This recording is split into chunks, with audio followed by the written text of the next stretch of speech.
اعوذ باللہ من الشیطان الرجیم بسم اللہ الرحمن الرحیم السلام علیکم ورحمۃ اللہ وبرکاتہ۔ کیسے ہیں آپ سب؟ امید ہے آپ سب خیر و عافیت سے ہوں گے۔ جہاں جہاں بھی میری آواز سنی جا رہی ہے، اللہ تعالیٰ آپ سب کو اپنے حفظ و امان میں رکھے۔ ہم آپ کو اپنے چینل پر خوش آمدید کہتے ہیں۔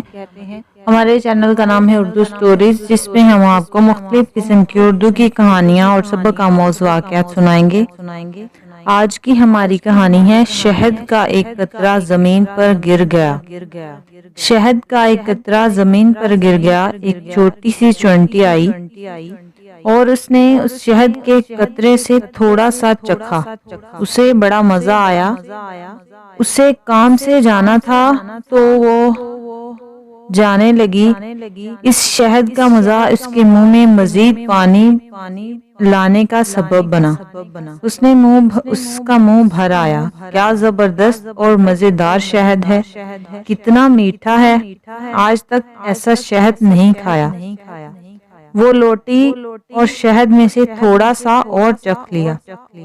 اس نے دوبارہ جانے کا عزم کیا، مگر اس نے محسوس کیا کہ یہ تھوڑا سا شہد کھانا کافی نہیں ہے، اسے اور کھانا چاہیے۔ وہ رکی اور اس مرتبہ کھانے کی بجائے شہد پر گر پڑی تاکہ وہ کم سے کم وقت میں زیادہ سے زیادہ لذت حاصل کر لے۔ وہ چونٹی شہد میں غوطہ زن ہو گئی اور لطف اندوز ہونے لگی، مگر افسوس کہ وہ شہد سے باہر نہ نکل سکی۔ شہد کی چکنائی کی وجہ سے اس کے پیر زمین سے چپک گئے تھے اور اس میں انہیں ہلانے کی طاقت نہیں رہی۔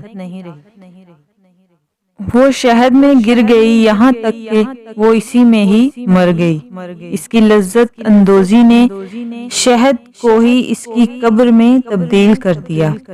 ایک دانا کا قول ہے، دنیا شہد کے ایک بڑے قطرے کی طرح کے علاوہ کچھ اور نہیں ہے۔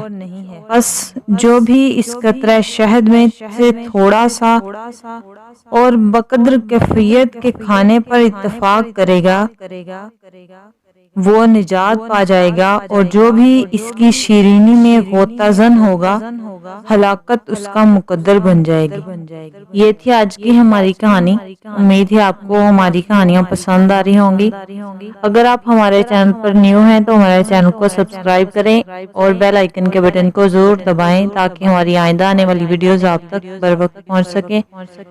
ہماری نیکسٹ ویڈیو تک کے لیے ہمیں اجازت دیں۔ اپنا خیال رکھیں اور اپنے ساتھ جڑے لوگوں کا بھی خیال رکھیں۔ اللہ حافظ۔